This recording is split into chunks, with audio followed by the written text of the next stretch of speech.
copies of it, which is cool. And this looks like a lot of fun. I saw the first puzzle piece, and I am trying to figure it out, just like you all.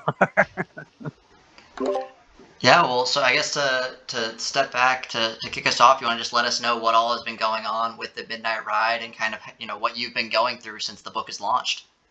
Yeah. So the book came out, a week and a half ago, I guess. And I've been doing a lot of in-person events. We had our big book party in Boston, which was cool, and we had about 20 to 25 of you guys there, which was very, very cool to meet people in person, which was awesome. And I did a talk there with Linda Henry, who owns the Boston Globe or runs the Boston Globe, which was really cool. I did another couple events in Boston, and then CNBC Squawk, a bunch of interviews. Some of my bigger interviews got bumped because of the war in Ukraine. Having a book come out, the week of a war in the middle of a pandemic is not always the best timing in the world. But I've managed to do a fair amount of stuff, and I'm getting tons of interviews now about the Ukraine and Russia, because I wrote a book about Russian oligarchs years ago, Once Upon a Time in Russia. So that book has kind of exploded now, and so tonight, for instance, I'm doing this crazy overnight radio show called Coast to Coast. Some of you may or may not have heard of it, but it has huge listeners. But it's like people who stay up in the middle of the night. So a lot of odd listeners and fun listeners. I always get great phone calls. So I'll be on that from 1 a.m. to 3 a.m. tonight, Eastern time. And it's called Coast to Coast AM radio. I'm not sure what station it is, but if anyone's up all night, they can find it. But in general, promoting the book everywhere I can, talking about it everywhere I can, and it's been a blast. And I've handed in the screenplay for it to the Spielberg people.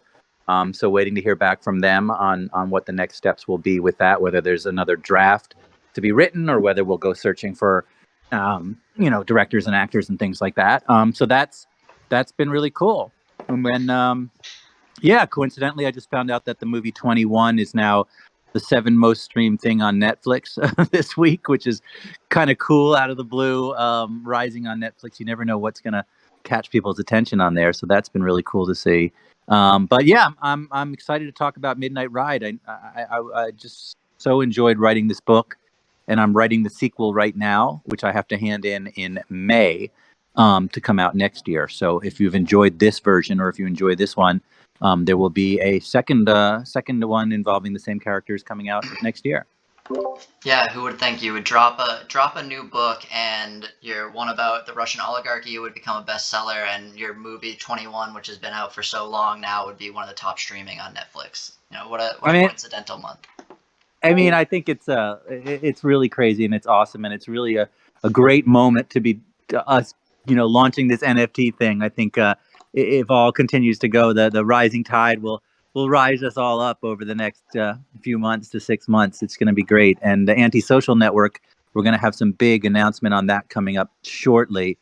We've got a major director now attached, and we're going to be shooting this summer. And that, because our first drop is around the art, it should be great for us, because I'll be doing tons of interviews when that gets going.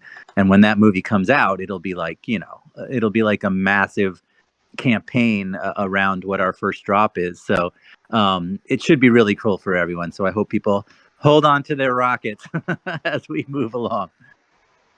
Yeah, that's awesome. That was going to be my next question. I was going to ask you if you had any additional alpha on that upcoming movie, but it sounds like we're still a little bit away from the news. Well, we have a huge director who attached, but his contract is being finished, so the studio doesn't allow us to say anything until the contract is completely signed, which should be any day now. And then we begin the very first steps of casting. That's kind of the first thing that happens, is then we find our actors.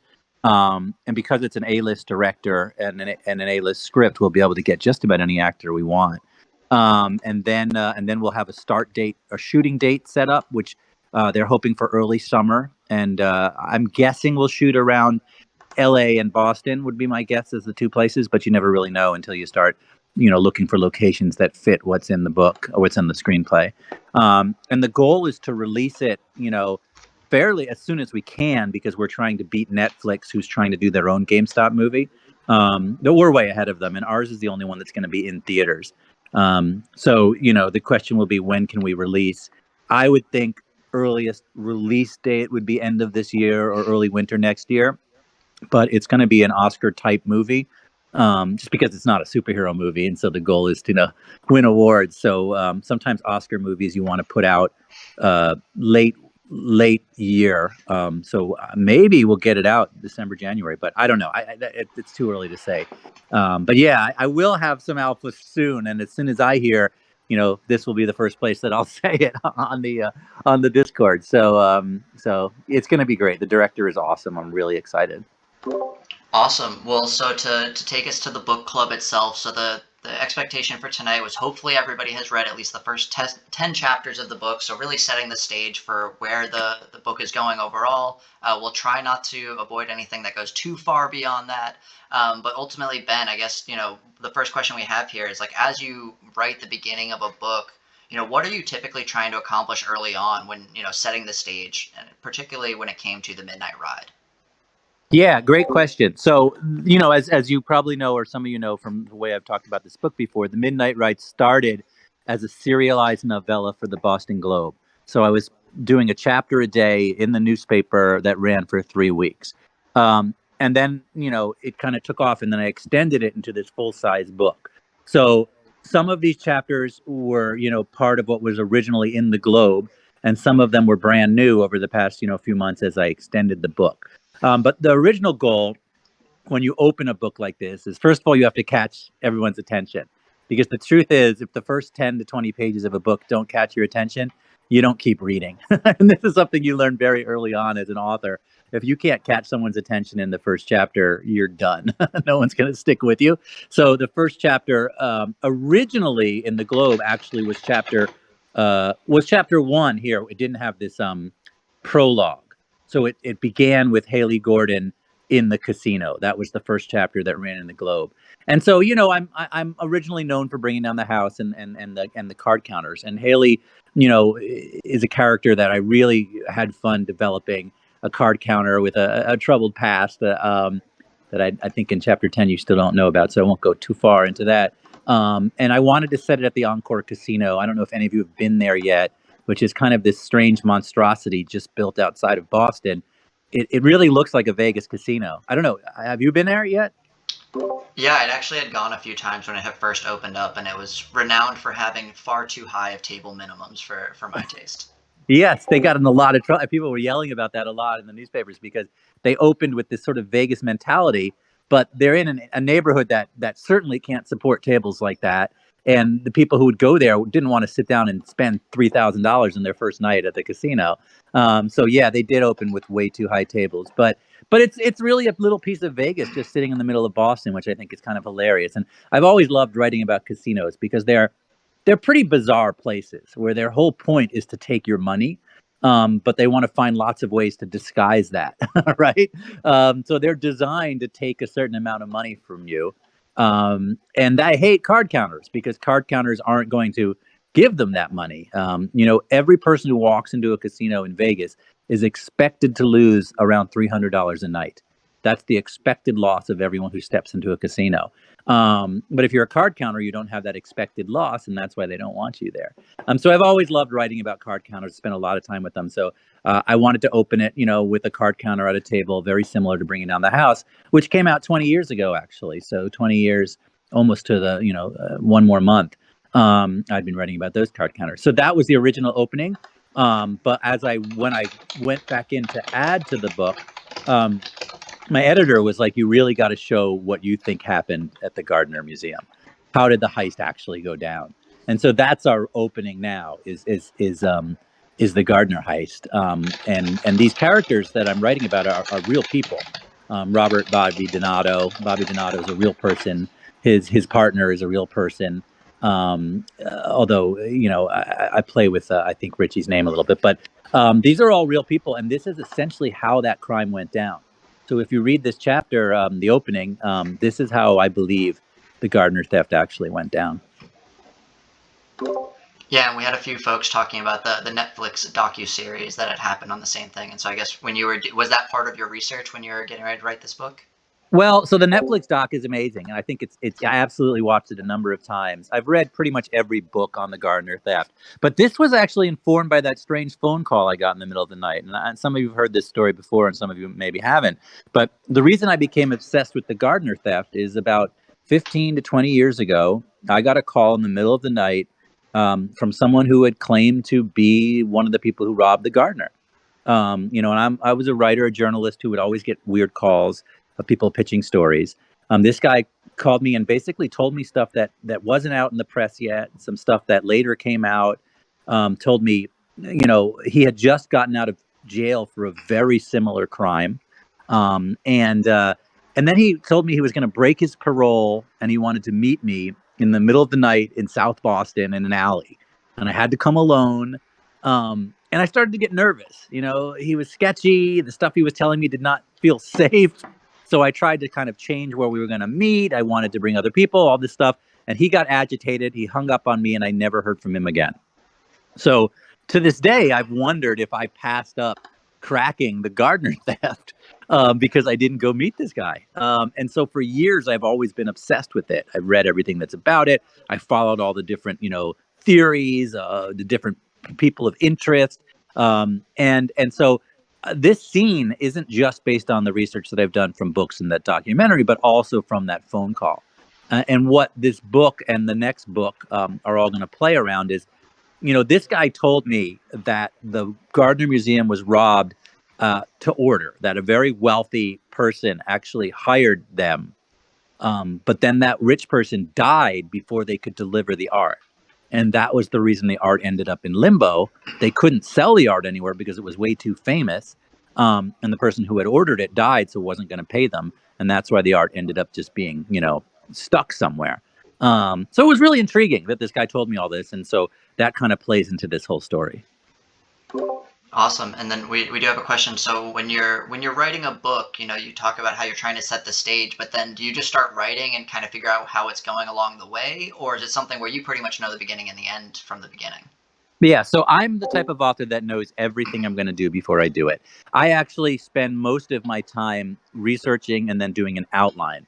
And my outline is so severe that I know the page number of every single chapter in the book, the first page of each chapter and the last page of each chapter. And I never miss even by a page.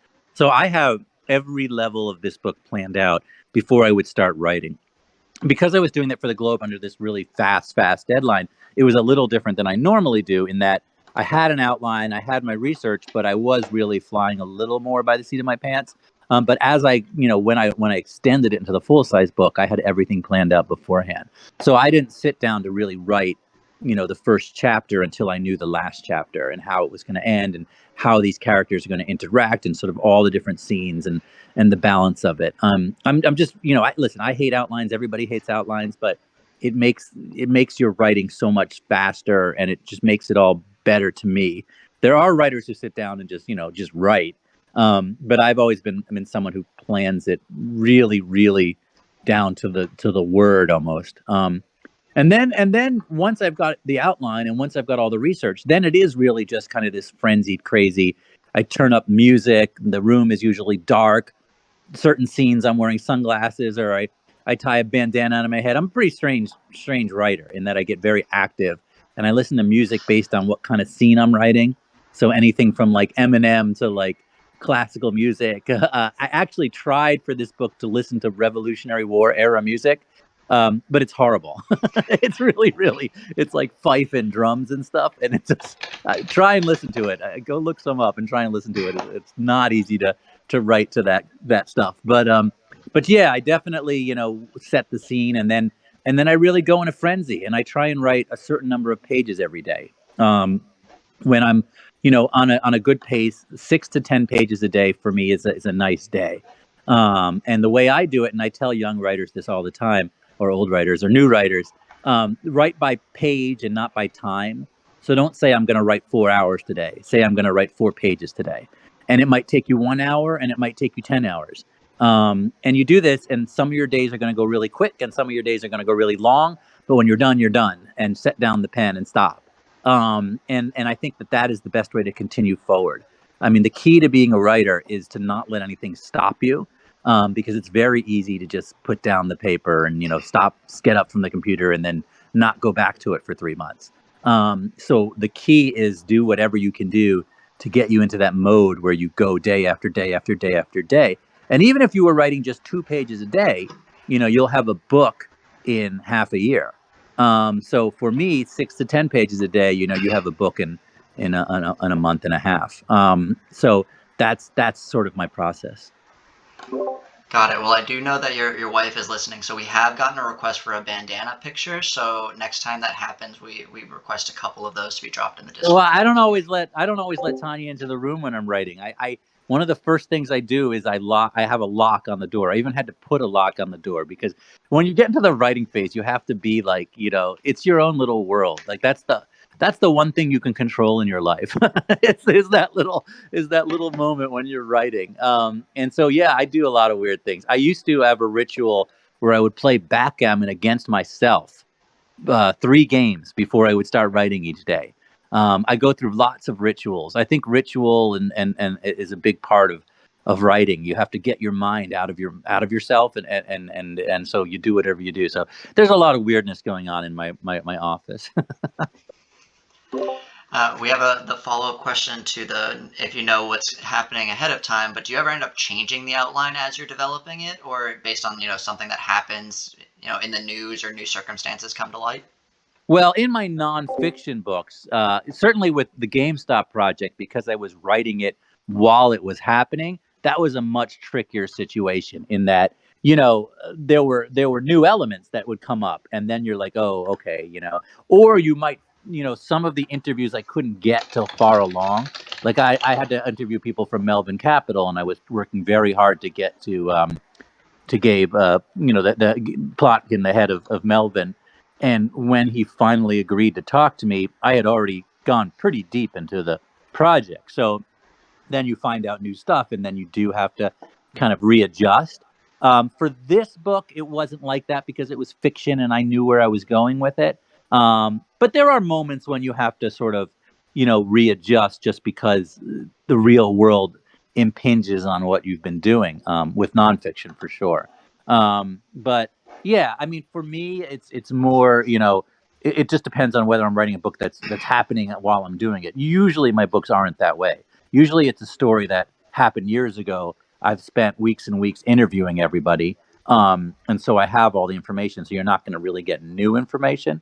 But there are also when I hand in the book, I have an editor who might come back to say, okay, this maybe you want to add something here, maybe you want to do something here, and then you do have to sort of add to your outline, or take something away from your outline. That's super interesting from that standpoint. A question about kind of the character development and keeping in mind that we are about 10 chapters in at this time. So, who of the characters that you're framing up pretty early was your favorite to write the backstory for, and why? Oh, great question, great question. And I do develop very intricate backstories.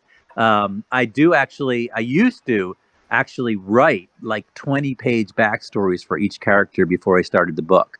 Like where they grew up and who their friends, like really just go deep into them. Now it's a little more shorthand than that, but I do know my characters very, very well. So Haley is where I started. I knew I wanted to have, this card counter, this young woman who had, I'm trying to remember where chapter 10 goes to because I don't want to give anything away, but who isn't really what she seems. We know that she's kind of got a fake persona around her. I was really intrigued when I used to interview all these card counters about the acts they would play. The woman in 21 who Kate Bosworth played. I mean, in real life, she's this math science genius, but she would play like that. She was she'd show up in the casino wearing a tennis outfit, with all these diamonds on her hands, and pretend that she had some rich boyfriend who was still playing tennis. And she'd be like, oh, I'm so bored. I'm just going to bet all his money. And, really, she was a math major at MIT. So I love the idea of these people who would play these characters. So that's kind of who Haley is. And I took it to a more of an extreme. But so, and then, favorite, I would say Adrian the Professor is just someone who I just love writing. I think we've all, any of us who went to colleges know a professor, one of these sort of over the top peacock type professors who are so annoying and pretty much disdainful of everyone around them. But he's fascinating to me, and as you get deeper in the book, you'll see I really love this character, and he becomes a very big part of the story. And so when in the original version, the mechanic that ran in the Globe, he only really appeared in like 2 chapters, but he was absolutely a fan favorite. I mean, I got tons of emails about him. So I really wanted to develop him more. So I got to in this book, which was great. And I'll tell you, I was picturing Matt Damon wearing a wig if I was going to cast it, because there's something comical about it and something kind of over the top and fun. Nick is kind of a very Boston type character, maybe a Ben Affleck type, a sort of a guy, an ex-con, tough guy from Dorchester or wherever, who basically is trying to make the big score of his life, and nothing's ever worked out for him. So it's not shocking that this doesn't work out either. Um, and and uh, and so those are your main characters. But if I had to pick one, I would say Adrian is the one that's the most fun to write, or Haley. I don't know if we've gotten to the FBI agents yet in 10. Yeah, we have, right? I love writing FBI agents. I've spent a lot of time with FBI agents over my career. I've got lots of sources in the FBI. So I can draw on these people as I do these characters and get some of it right and get some of it wrong. But for the most part, I have people I can talk about it. So I do like writing those characters. We've seen them in tons of books and movies, but it's still just a fun character to write. So yeah. And then, Charles, I loved, even though he doesn't make it in the first 10 chapters. When I first started writing it, I definitely considered him not dying, but I don't know. To me, it's a wonderful scene, and I love the way he goes, which I think will make a really great movie scene. So, yeah. Yeah, so then I get one question on going back to the outline is how much time did you spend sitting in Encore when you were writing the outline for this book? Well, unfortunately, this was in the midst of the worst part of the pandemic. So I don't even know if it was open last January, in the worst part. I'm guessing it wasn't. So I was not able to write this at Encore, which is too bad. But I had a lot of access to sort of what it was like on the inside. Tanya had spent a bunch of time there before the pandemic. I have friends who, I don't know if Ed Kane's on here, but Ed has a really cool place in there as well. And so yeah, I'm hoping that as things clean up and we could eventually maybe throw a party there, which would be really really cool, especially if we get the movie going. That would be really really awesome. So listen, I've spent more time in casinos than probably not anybody. I'm sure some of you probably have spent more time than me, but I've spent a lot of time in casinos. I love the Popeye sculpture. I love just aspects of the Encore. I love Vegas. I love the whole Vegas thing. I understand, that what it's all about. I get that it's trying to take my money, but in the end, I've had some of the best times of my life in Vegas. So I'm always enjoying writing about that stuff. So because you referenced the Popeye statue again, do you know the backstory to that, or did you come up in your research as when you're writing the scene for Encore? Yeah, I mean, so that was what's his name? Oh God, I can't remember his name. The guy who owns the Encore. Um, uh, what the heck? Did I just lost his name? It was one of his that he bought, and then he decided to put it in Boston. I don't know, and in the book I talk a little bit more about it, but I don't really, off the top of my head, remember more about why he chose to put it in Boston. I think there was some article about why he chose to put that one in Boston, but that was one of his personal items. I don't know why I just lost his name. Steve Wynn. Yeah, Steve Wynn, right. So that was one of his personal. His whole story is pretty intriguing as well. That he has this immense art collection, but he's almost completely blind. So he's been going blind over the years, and basically he has some of the greatest works of art in the world and can't see them anymore. But yeah, that was one of his personal things that he ended up putting in the Encore. The Encore has tons of art in it, famous paintings on the walls and all over the place, which is pretty interesting. I think that was probably one of the most surprising things to me when I first went there. Is just the fact that like it seemed more over the top than I had anticipated for, like you said, a casino that's outside the city, kind of like in a rougher area. Right. I mean, that's the thing is I think they there was all these places where they were gonna put the casino. There was this whole kind of big battle of who gets the casino, and they ended up putting it in a in a pretty rough neighborhood, I guess. But yeah, it's very lavish on the inside, and that's why they put the table prices so high. They thought that they would get the same sort of people that you would maybe see in the Bellagio, but they should have realized that people weren't going to drop in, for the night and want to drop a couple $1,000 playing blackjack. So, yeah.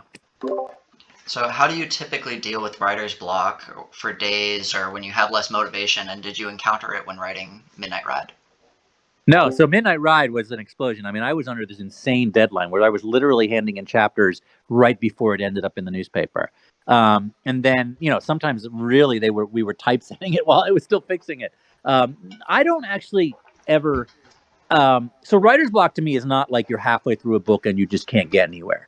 Because I plan it out so much that once I start writing, it's this like explosion. I blow through the next 300 pages. Writer's block is between projects to me. It's like where you've just finished a book or a couple books and you really just want to watch TV for the next 3 months. So writer's block is much more in between projects than it is once I start a project. Once I start a project, it's like just like a train going as fast as it can from the beginning to the end. But I have a lot of tricks that I've developed over the years, and things like I never finish writing at the end of a chapter. I finish writing for the day in the middle of a sentence. So I literally will be halfway into a sentence. I'll stop writing and I'll be done for the day. So that when I start the next day, I just pick up at that sentence and finish the sentence, and then I'm already into the chapter. Because the hardest thing every day is starting. It's always looking at a blank page is the hardest thing in the world. But I never look at a blank page once I start writing the book. I'm always finishing the thing from the day before. The other thing is, you don't stop until you get to the end, and don't try and be perfect. Like, this is one of the things I tell people. Nothing is your greatest enemy than trying to be perfect. Good is good. Good is good enough. And there are lots of perfectionists. I have tons of friends who are writers who are perfectionists, and they spend a decade writing a book because they write a page and they don't like it, and then they go back and they redo it, or they write 3 pages and they rewrite those 3 pages and rewrite those 3 pages. Don't do any of that. Just go like a freight train. Write as much and as fast as you can until you get to the end, because you can always go back and edit it. But the thing that kills your momentum is trying to make something perfect. None of us are perfect. Nobody is a perfect writer. And the key is to be confident and happy with just being good enough. And I really, really believe in that. And all of my books have been written that way. It's like I steam through them. I mean, I wrote Bringing Down the House in like 8 to 11 weeks, somewhere in there. And I wrote the Social Network book, Accidental Billionaires. That was about 11 or 12 weeks. These are not 3-year projects. And if I had tried to be perfect, you would just kill yourself.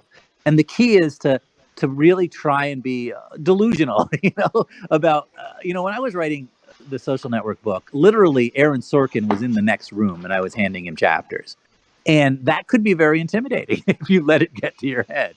So the key is to not worry about that sort of thing, to delude yourself into believing that you're good, that you can do this, and that it doesn't have to be perfect. Whatever you do is going to be good enough.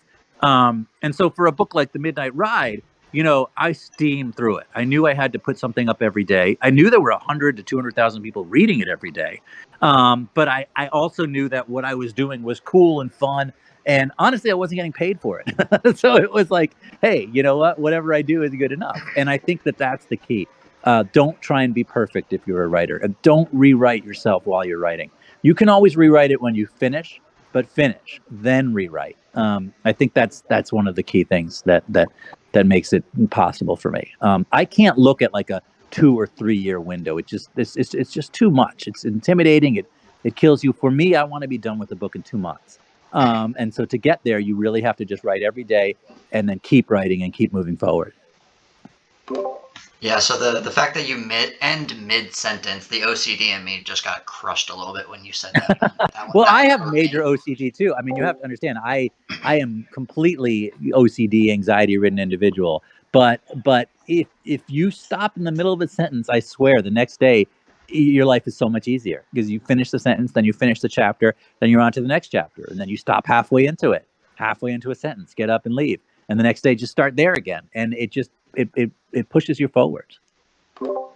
And then going back to the character development, you talked about Haley being, based on a similar character as the 21 was. When it comes to the Ivy League professors, did you have anybody specific in mind that you were thinking about, or was it more so like a generic like archetype? No, Of, I have hey, this is. No, there's someone very specific in mind for Adrian. I don't know if Tanya's still on here, so it's a member of the extended family who doesn't yet know that it's kind of based on him. And I don't know if he'd like it, but he's the kind of guy who does wear an ascot sometimes, and he's he's a very interesting person. So yeah, there was someone who was slightly based on. Well, I'm sorry to tell you that Sweet Pea is still in the audience. So. No, I don't think she's listening though, because my kids, I can hear them running around the next room. Yeah. And then, kind of going off that, it sounds like basically the goal here for you is to kind of keep you rolling from book into the next. I think you had mentioned at the beginning, but there is a second book in Midnight Ride in the works, right? Correct? Yeah, but I don't want to necessarily give much away about it, only because I do know I think the puzzle might go in, I don't know. I don't want to go anywhere that might give anything away. There's so many secrets in this book. Some of you have only read 10 chapters, some of you read more, and there's so many secrets that we don't get to. So when I was writing the thing for the Globe, every chapter had to be a cliffhanger because that's just the way a newspaper works. You have to get people to open the next day's paper, or else you'll lose them. And if you miss them even one day, they may not come back. So I purposefully had every chapter end in a cliffhanger. So then as I extended this into a book, it's similar. You'll notice that almost every chapter ends in a cliffhanger. The goal is you can't put down between chapters. And so the books are working that way too. And that the goal is this book ends and you really want to read the next book because you want to know where does it go next. So yes, the second book I'm working on now, it does involve, the main three characters, but also the Revolutionary War, the secret going back. And as we get deeper into this book club, as people have read more and more chapters, we can talk more and more about what that book is going to really entail. But I'm doing some really fun research for that book right now. That book will extend outside of Boston a bit, to a number of other cities and countries as well. I have a vision for this series that encompasses a number of books, and I kind of know where we're going for the next 3 or 4. So it grows bigger and bigger and bigger, and Boston is always going to be the center of it, but we're going to extend outward, both into history and to the sort of the founding fathers, but also to different cities. And so going back to kind of the freight train mentality is what somebody has coined it for you when you're writing one of these books. Going off of your outline, I'm sure with historical context, do you ever run into situations where you're like, oh shoot, like what actually happened in this situation? You kind of have to stop and go back and do some more research. Yeah. I mean, absolutely.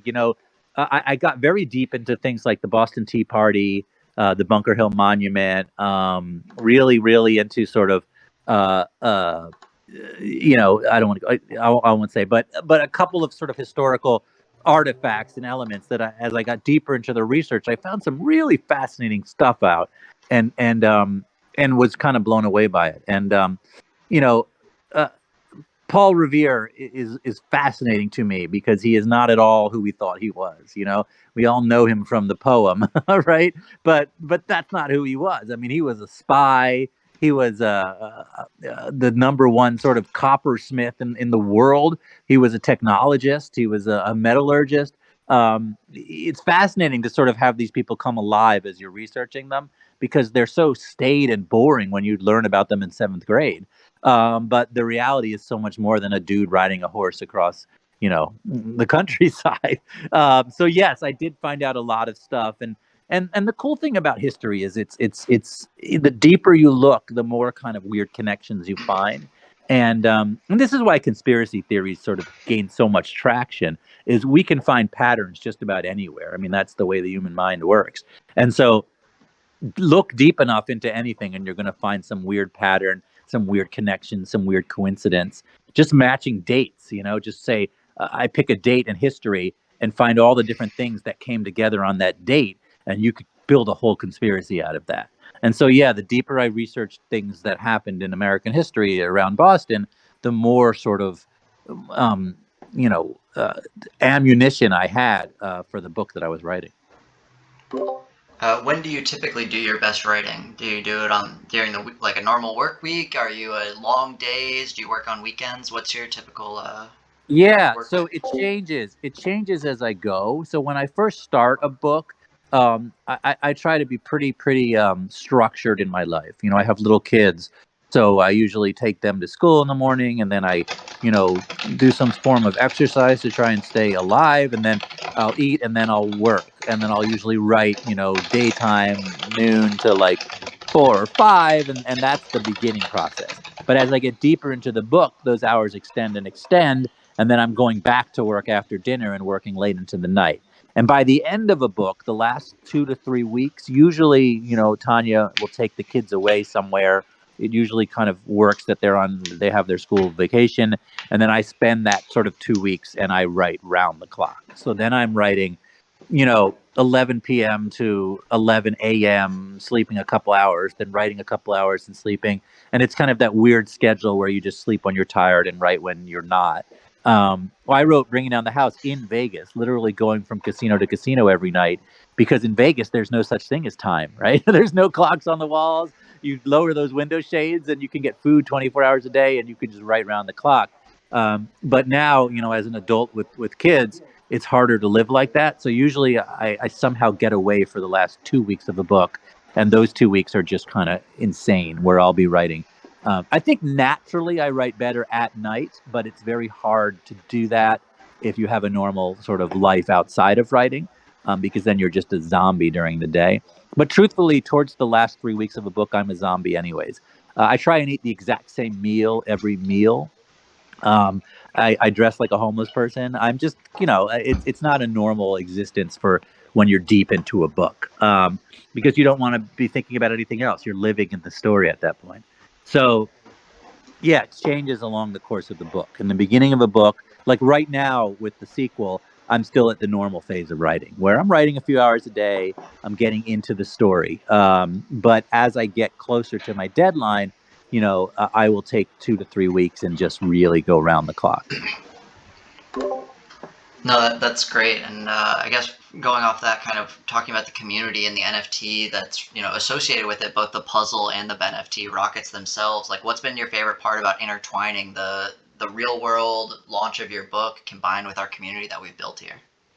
I mean, there's so many great things that have been going on. I mean, I just love talking about the NFT world.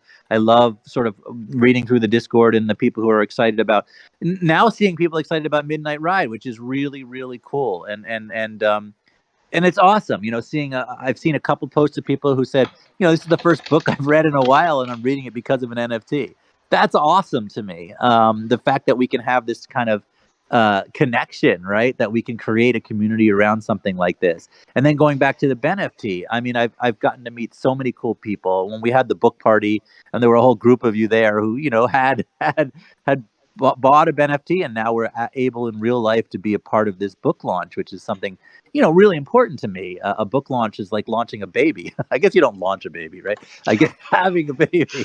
It's very much like that because it becomes part of the world and it's going to be there forever, right? People hopefully will pick up this book 20 years from now in a library randomly, and that's an awesome thought. And the thought that there are some people there from the NFT project who were there, and this is only going to get bigger and bigger. I mean, we're talking about now doing a big launch party for anybody who wants to come in the Boston area, and then we're going to hopefully be at in New York for the NFT conference there, and hopefully just city to city to city. I've got such big plans that I hope all come to fruition. I would love this community to grow and become a place for other writers to build on top of, and really become the central place where you use NFTs to launch creatives, to launch writers, and that's going to be the goal here. So picking one thing that's been awesome is hard. I loved it when we watched the movies together. I thought that was great. But I'm also loving people posting pictures on Twitter of the NFT that they bought, of the rocket. I've gotten to see a little bit of the pre-artwork for the Bitcoin Billionaires drop. I'm not gonna say anything too much, but I will say it's spectacular, and I think people are going to be really, really into it. And I think that this is just going to get bigger and more fun as we get closer to the movie. I've gotten to start talking to people who may be characters in it, and it's been really, really neat. talking to Keith over at Time, someone who I really, really idolize. I think he's an absolute genius. And we've had some conversations both on and offline, which has just been amazing to me. I think we're see this the same way, that this is going to be this revolution going on in the NFT world is only going to get bigger and bigger and bigger over the next year or two, and just become part of everyone's life. So I don't know. It's just awesome. I'm just so more and more excited about it every day. And the fact that we're doing this, we've got a group of people who are all chatting around a book that came out on a Discord site via this whole NFT project. So it's great. I can't wait to just see this grow and grow and grow as we get to the next drop and beyond that. Yeah, and shout out to Man Over Mars, who's actively asking questions with us right now for the art, both all of the above. Basically, he's been with us the whole time, from the rockets to the Midnight Ride, and now to the Bitcoin Billionaire. So shout out to Man Over Mars. Absolutely. I mean, this artwork is spectacular. You don't know what you're going to get necessarily when you go into this, and I'm blown away by it. These rockets are so amazing. And then the next step is, I think, just as amazing, and I think you guys are going to love it too. And then when we get to do something around Vegas, I can't even imagine how good that's going to be. And I just think they're just going to be really neat. And what's really great is we have such plans going forward of where we go with this platform, that these original sort of Genesis NFTs are going to be a gateway to so many big things going forward. And I'm already sort of planning a book project that would be next after the movie. And then other authors I've been talking to, and other kind of big names who really want to get on the platform and launch their own books and movies and things like that. And so I really see the BeNFT Genesis, NFT being the first step to all of these other projects. So I think that people who hold on to it are going to be excited going forward to have something early, and yeah, it's going to be neat. It's going to be neat. Awesome. And then the question, I'm going to rephrase it, because the question is, did writing this book make you appreciate Boston more? And I don't think that's possible. I think you might appreciate Boston as much as anybody in the world, right? Listen, I mean, I love Boston. I do. I've been up in Vermont, for the past, COVID in and out, but now I've been going back a lot. And it's just, it's a wonderful city. And listen, I love a lot of cities. I spent a lot of time in New York. I spent a lot of time in Miami, which is one of my other favorite places, and Vegas and LA. But to me, Boston's always been my home. And what I love about it is everywhere you walk, Paul Revere was there. George Washington wandered through there. John Hancock was there. I mean, every step of that city has history to it. There's a plaque almost everywhere on every house. You walk around Beacon Hill, and you just see things that suddenly you're like, wow, this has been like this for 150 years. And that's why I always wanted to do a Da Vinci Code style book set in Boston, because Boston really deserves it. So hopefully this book will grow and grow and grow and become sort of the Da Vinci Code for Boston, because I really think it's the type of city that just, it's begging for that kind of story. But there are so many great stories that come out of Boston, because it's also kind of a center place for education. There's so many colleges, so many smart people, so many companies, and so much history. And partly because, my books really, happened to be set there, the ones that were successful, and it kind of locked me into the city and with the city from a very early writing age. So it's been just part of my blood for so long. But yeah, if you go on Wikipedia, it says I was born there, which isn't actually true. But I'm willing to pretend that I was born in Boston. It's a great city. Listen, it has its problems. Let's be fair. There are some negative aspects to Boston as well that I think the city needs to work on. But there are so many smart people there, and there's just so much history that I think it has a lot to offer. Well, as we approach coming towards the bottom of the hour, we do have a great question, I think. And so if anybody has any final questions towards the end, but Ben, what do you typically do right after you finish writing a book? Yeah, it's great. You can hear, the Misery movie, where what does he do? He smokes a cigar and has a glass of scotch. Isn't that what he does? I don't remember. So I used to have rituals like that, where I was a big scotch drinker. And so I used to have a glass of scotch. And then in my Vegas years, I would go to Vegas and have a crazy debauched 24 hours. But now that I'm a married old man, I don't go to Vegas when I'm done. Is Tanya still listening? I don't know. I right now when I finish a book, I usually, a nice dinner and something like that. It's much tamer than it was in my early years. I don't drink as much, but when I finish a book, I do have scotch. So I hardly drink anymore, except when I finish a book or something like that, and then I'll have a good scotch. You know, something particularly good. And yeah, that's it for now. I wish it was more exciting. What I would do. It used to be a little crazier, like the kind of go to Vegas for the weekend kind of thing, but now it's more like a calmer ritual. And then, I know Morgan just asked a question around who do you consult with when you're developing certain aspects of the book, and if I know you do a lot of that, so you want to just touch on a few of them that were most critical to this book itself. Yeah, so for Midnight Ride, in terms of like the history and the research, um, I first of all, I do a lot of book research and Google research and documentaries and podcasts about the various things. Then I will reach out to some FBI agents that I know to ask about art crimes and sort of specifics like that. On the Gardner theft, I spoke to a couple people who know a lot about it, who were not involved necessarily in research, but they were people who had been involved to some extent in writing articles about it at the Globe. Yeah, in terms of this book, it was more sort of book research than anything else, I think. But back when I was sort of trying to decide whether this person had really robbed the museum or not, I did reach out to people who were involved in the investigation. So that was years ago. Um, Tanya, my wife is definitely one of the people I talk to when I'm trying to develop the action scenes, going through what works and what doesn't. Sometimes people will send me, I'll ask for photographs of things that I want to look more deeply into, maybe like the Bunker Hill Monument or something like that. It depends on the book. For my nonfiction books, I interview everyone I can interview who's involved with the stories. For my fiction, it's a lot more sort of internet research. I've gotten very, very good at internet research. I feel like I could easily find anybody and any sort of information that I need. I've gotten very good at hunting things down.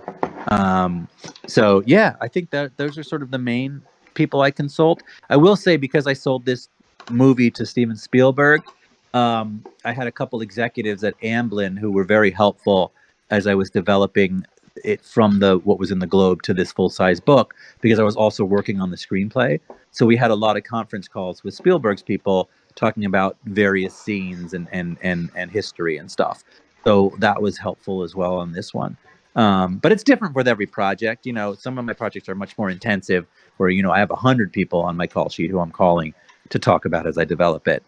This one was much more, the editor in chief of the Globe, Brian McGorry, was a big part in the editing in the first phase, and then my editor and publisher here was another, big part as I extended it. Awesome. And so just a couple last questions. The first being, so what's next after Midnight Ride 2? Yeah. So great question. So, writing the NFT movie is my next work. Obviously, as soon as the third drop happens, and even before that, I'm already doing that. So that's going to be something I'm doing over the next few months. I'm still looking for what my next big nonfiction will be. I have definitely really been thinking about, the Ben Storytime stories that I've been putting up on that channel. And then I tweeted about the oligarch one the other day, and it got like almost 2 million views already, which was pretty crazy for a tweet stream. So I really do think that there is, interest in me doing a story, about my stories, about going into all of these stories and hanging out with all these dangerous people, from UFO hunters to oligarchs to whatever. The stuff I've been putting up on this Discord, I think could really be a book. And so that might be a project that we do an NFT around if people are interested, and then do my next book, with the community in that way. So I've definitely been considering that as a possibility. I get pitched things all the time, so there definitely have been some pitches that have come to me that I've considered and thought about. I don't know for sure what the next nonfiction book will be, but I'm definitely, trying to decide and figure that out. But the Midnight Ride sequel, is the next book that I have to hand in. And then I have a bunch of movie projects. So the Antisocial Network being made this summer, Bitcoin Billionaires, I believe will get shot this year as well. And we're going to announce something on that very soon. I got to talk to the twins this week or next week because we do have a very big writer director involved who I can't talk about yet, but they are, I have to find out when it's coming in. The Russia project has been exploding. I think it was like number 4 nonfiction book last week because of all of the Russia interest, and I've been getting calls from studios now. But I don't know if any studios has the balls yet to make that movie. so we'll see if that gets off the ground. My book Wooly I set up as a movie, so we're working on finding the screenwriter for that project. And then I have a book called Seven Wonders, which has actually been bought by NBC and by Justin Lin, who did Fast and the Furious. So we are actually working on developing that as a television show. So I've got a lot of things going on. But, in terms of what my next writing project is, I'm not 100% sure yet. Awesome. And, I think all of us are looking forward to when you start diving into the screenplay for sure. And then the final question that I want to ask you before we let you go is, what if Midnight Ride was a drink? What would it be? The OCM Book Club is looking for their go-to drink as they host their own Midnight Ride adventures. Shoot, I wish Tanya was down there because we did have some drinks at the party, but I was so busy signing books I didn't actually see them. Did you see any of the drinks at the party?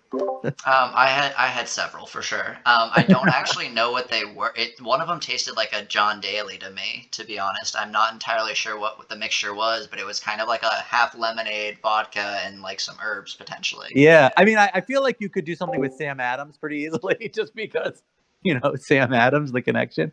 Yeah, I don't know what I got to ask Tanya. I got to get back to you on that one because I didn't see which drinks were out there, but I know we worked with the bartender to come up with like Midnight Ride drinks, and I don't remember what we came up with. I'll have to look into it. Awesome. Well, then we're gonna leave you with some homework on that one. But Ben, this was awesome. Thank you so much. And I look forward to doing this often. I hope people really enjoy the book. I'm so thrilled that people are picking it up, and it's just going to be a blast. And I'm really curious how the puzzle's going to work out. I don't have any kind of clues that you guys don't have, so I'm going to be doing it along with you, which is really awesome. And it's just been a blast. Anybody has questions, just shoot them on the Discord. I'm happy to answer anything that I can answer, and I hope people really enjoy it. And tell your friends about it. Grow this book would be amazing because I want to write these books for the next 10 years. And that's gonna, that's hopefully what's gonna happen. So I look forward to a lot more information coming forward over the next couple of weeks with the BeNFT. I think we're gonna have lots and lots of stuff to announce soon. And as we get closer to that next drop, I think you're all gonna really love it. So awesome. Thanks, guys. I really appreciate this. Thank you very much, everybody. Thank you, Ben. Talk to you soon. Good night.